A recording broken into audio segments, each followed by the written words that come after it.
नमस्कार दोस्तों, स्वागत है आप सभी लोगों का एक बार फिर से। गाय को बासी रोटी खिलाने से सबसे जल्दी करोड़पति क्यों हो जाते हैं? दोस्तों, अगर हिंदू धर्म की माने तो ऐसी मान्यता है कि गाय की सेवा अगर विश्वास भाव से की जाए, निस्वार्थ भाव से की जाए तो घर में लक्ष्मी जी का वास होता है। वैसे तो युगों से चला आ रहा है कि गाय को हम कुछ न कुछ खिलाते जरूर हैं। गाय को सनातन धर्म में लक्ष्मी स्वरूप भी माना गया है। कहा जाता है कि गाय की सेवा करने से घर परिवार सुखी और संपन्न रहता है। जिस घर में गाय की सेवा निस्वार्थ भाव से होती है, उस घर में लक्ष्मी जी की कृपा हमेशा बनी रहती है। और जिस घर में गाय की सेवा नहीं होती, अचानक से किसी भी प्रकार की वहाँ पर विघ्न बाधाएं आती रहती है। वैसे तो कुछ लोग शहरों में भी रहते हैं, महानगरों में भी रहते हैं, तो वहाँ पर गाय पालना संभव ही नहीं, लेकिन गाय को वहाँ पर भी रोटी जरूर खिलाई जाती है। लेकिन कई बार गाय को खिलाने में कुछ भूल हो जाती है। तो कौन सी वो 3 चीज़ें जो गाय को नहीं खिलानी चाहिए, आज हम आपसे इस वीडियो में साझा करेंगे। लेकिन दोस्तों, उससे पहले आपसे रिक्वेस्ट करते हैं कि वीडियो को लाइक करिएगा, दोस्तों के बीच इसे ज़्यादा से ज़्यादा शेयर करिएगा और चैनल से जुड़ने के लिए सब्सक्राइब जरूर कर लीजिएगा। कमेंट में लिखेगा जय गौ माता, माँ लक्ष्मी जी आपका स्वागत है हमारे घर में। दोस्तों, गाय के अंदर सभी देवी देवताओं का निवास माना जाता है। तो आप सुबह जो पहली रोटी आपके घर में बनती है, वो अगर गाय को खिलाएं तो देवी देवताओं का आशीर्वाद मिलता है। गाय को गुरु के साथ जोड़ा गया है, यानी कि गुरु ग्रह देवगुरु बृहस्पति ग्रह के साथ। इसलिए गुरुवार के दिन गाय को यानी कि पका करके, यानी कि एक रोटी पका करके चुटकी भर हल्दी डाल करके खिलाएं तो सुख संपत्ति धन ऐश्वर्य बढ़ता है, दुष्ट ग्रह शांत हो जाते हैं। जो लोग मानसिक रूप से परेशान हैं, वो गाय को रोटी पर थोड़ा सा गुड़ रखकर खिलाएं तो सकारात्मक ऊर्जाएं आती है। कभी कभी जीवन में शुभ मंगल कार्य नहीं हो रहे, तब ऐसे में आप गाय को रोटी खिलाएं। गाय के मस्तक को छूकर अपनी मन्नत करें, प्रणाम करें, पैर छुएं, आपकी मन्नत जरूर पूरी होगी।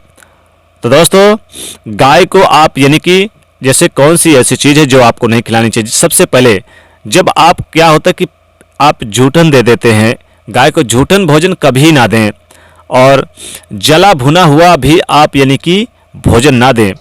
और जैसे कि घास लेकर आते हैं, कई दिनों से घास पड़ा रहता है, बासी तिवासी पुराना सड़ा गला, तो ऐसी चीज़ें गाय को बिल्कुल ना दें।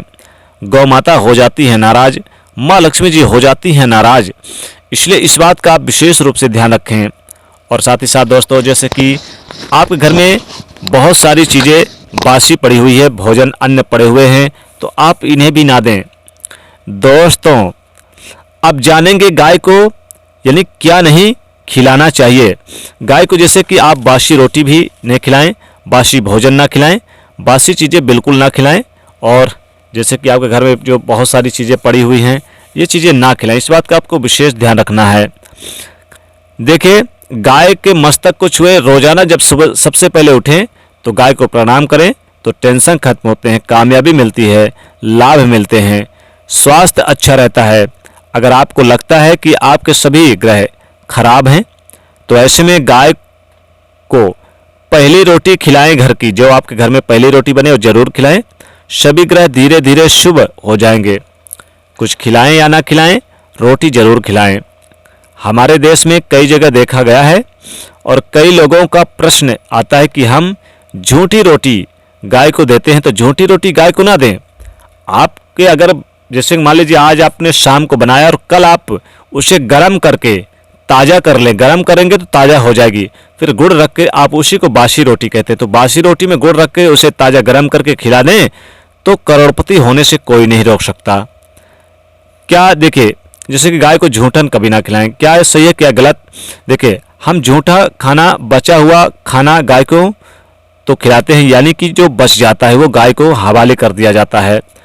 तो आपको बता दें कि दोस्तों, रामायण काल में गौ माता को एक श्राप मिला था, उसी की वजह से आज उनके साथ ऐसा हो रहा है।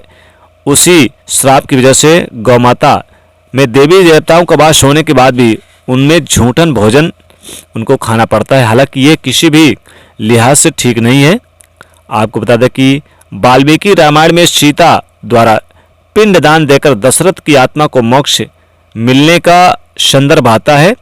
जो लोग जानते होंगे कि वनवास के दौरान भगवान राम, लक्ष्मण और सीता पितृपक्ष के दौरान श्राद्ध करने के लिए गया धाम पहुंचे। वहां श्राद्ध कर्म करने के लिए जरूरी सामान जुटाने लग गए। राम और लक्ष्मण चले गए और सामान लेकर कुछ देर बाद नहीं आए। इधर दोपहर हो गई, पिंडदान का समय निकला जाता रहा।